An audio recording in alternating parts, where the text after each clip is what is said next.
Guys this is Syed Yawar Hasan and first of all thank you so much guys. आप लोगों से इतना प्यार मिला एक्सपेक्ट नहीं कर रहा था। एक छोटी सी शुरुआत करी थी, पता नहीं था कि ऐसे फैमिली बढ़ेगी और बढ़ रही है। Once again thank you so much. आप लोग मेरी वीडियोस देखते हैं, पसंद करते हैं, मुझे कमेंट्स में पता चलता है। सो आज मैं एक बहुत ही इंपॉर्टेंट बात करने आया। मुझे पता है कि आप ये पूरी वीडियो देखेंगे और समझेंगे भी।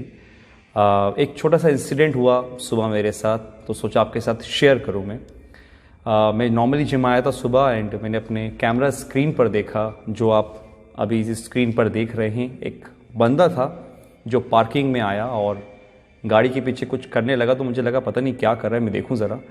मैं इसको देख ही रहा था कि मुझे समझ में आ गया कि ये नीचे से कुछ उठा रहा है, और जो वो उठा रहा है वो रोटी है।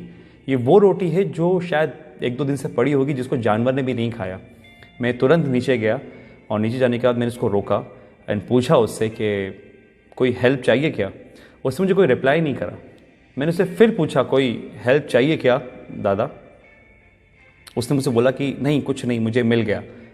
तो उसके हाथ में जो रोटी थी वो बिखर रही थी। मैं सिरे से बता रहा हूँ मैं आपको कि वो 2-3 दिन से पुरानी रोटी होगी कम से कम, मतलब जिसको जानवर ने भी नहीं खाई। वो इतना मजबूर था कि उसको खाने को तैयार था, लेकिन मांगने को तैयार नहीं था। उसने मुझे कुछ नहीं मांगा। स्टिल मैंने उसको फोर्स करा और मैंने पूछा कि क्या मैं आपकी थोड़ी मदद कर दूँ। उसने चुपचाप से सर हिलाया और मैंने उसको कुछ पैसे दिए। पैसे लेने के बाद उसने मुझे पैसे रिटर्न करने की कोशिश करी। उसने कहा था नहीं मुझे इतने पैसे नहीं चाहिए, 5-10 रुपये बहुत हैं। एंड मुझे समझ नहीं आया। मैं बोला कि ठीक है आप रख लिए, आपके आगे काम आएंगे। बट उसने मुझसे वो पैसे लेने से मना करा। तभी मैंने उसको समझा कर वो पैसे दिए और फिर वहाँ से मेरे दिमाग में कुछ चीज़ें आई जो मैं आपके सामने शेयर करना चाहता हूँ। कि बात यह है कि वो आदमी बेकार ही नहीं था, पहले कुछ काम करता होगा जिसकी वजह से उसका काम छूट गया है और उसको मांगने में शर्म आई थी या जो भी हुआ वॉट एवर। और वो इतना मजबूर था कि वो सूखी रोटी खाने को तैयार था और लेकिन मांगने को तैयार नहीं था। और ये हालत हमारी जो बन रही है आने वाले टाइम के अंदर, इस पर थोड़ा सा अगर आप सोचो तो ये आपको समझ में आ जाएगा कि कितनी बड़ी प्रॉब्लम हमारे सामने खड़ी है आकर।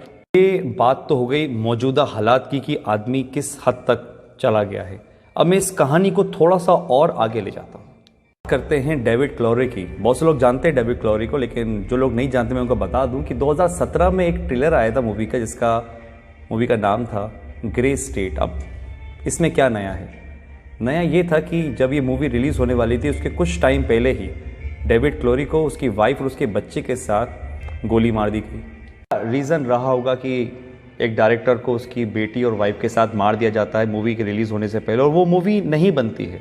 ऐसा क्या दिखाना चाहते थे डेविड उस मूवी के अंदर जो 2017 में आनी थी, लेकिन उसका ट्रेलर ज़रूर आया था और उस ट्रेलर के अंदर ऐसा कुछ दिखाया ज़रूर था जिसमें बताया गया था कि आने वाले टाइम के अंदर लोग एक दूसरे के पास जाने से थोड़ा डरेंगे, यानी कि सोशल डिस्टेंसिंग मेंटेन करेंगे। लोगों को एक घर में कैद कर दिया जाएगा, यानी कि लॉकडाउन होगा।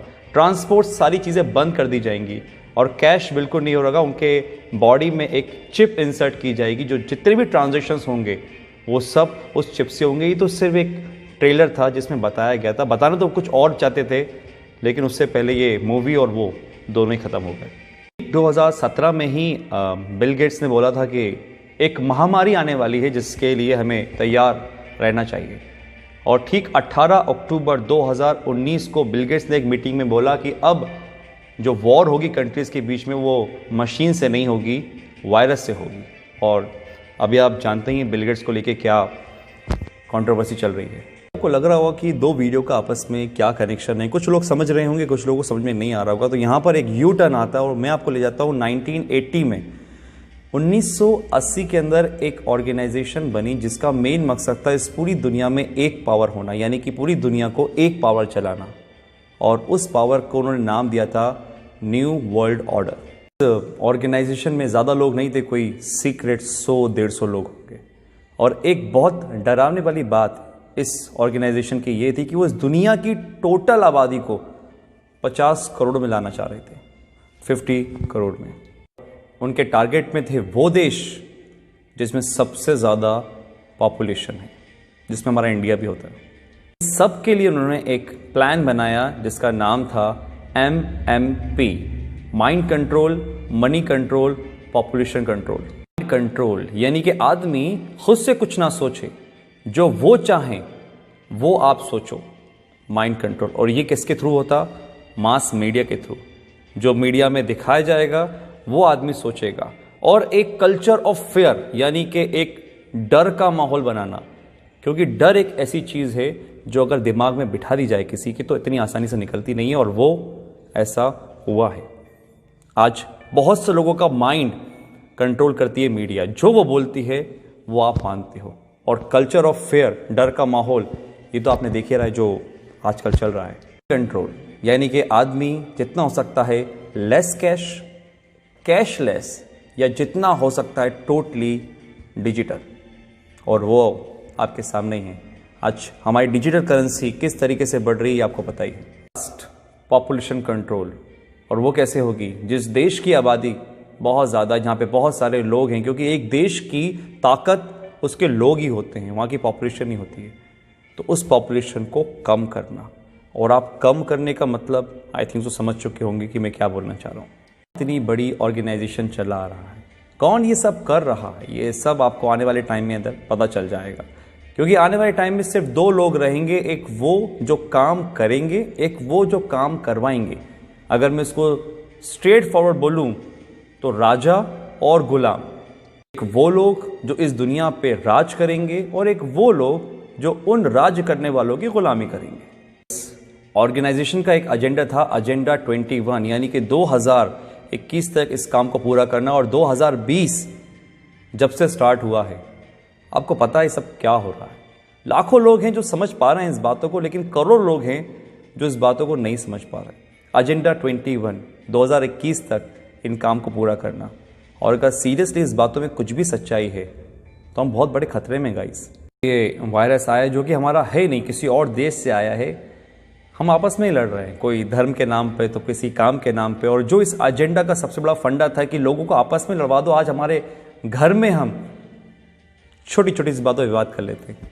आज अगर हम घर से बाहर निकलते हैं तो हमारे घर वाले इस चीज़ के लिए प्रोटेस्ट करते हैं कि भैया घर से बाहर नहीं निकलो, बाहर जाओगे तो मर जाओगे। ये दिमाग में हमारे किसने भरा?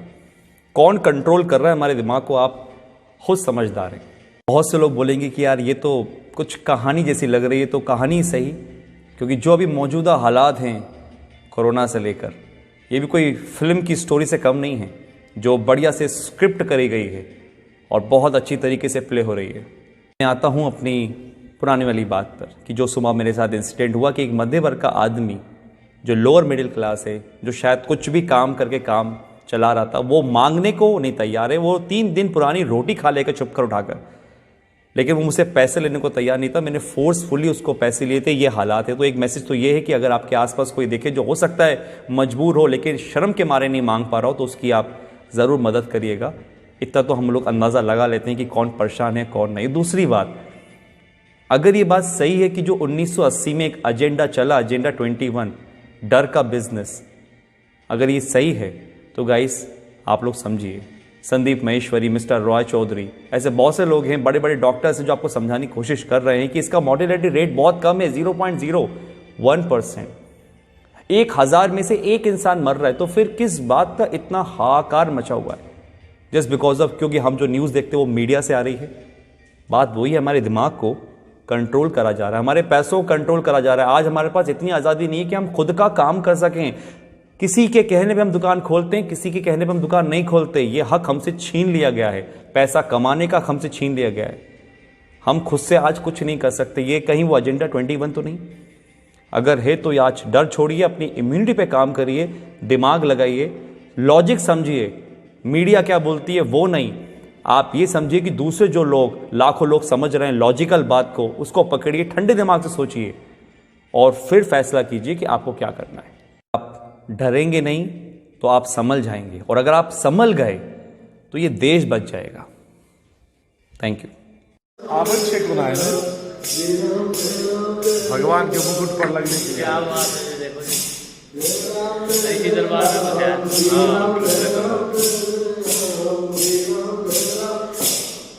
चलो चलो पाठ करो।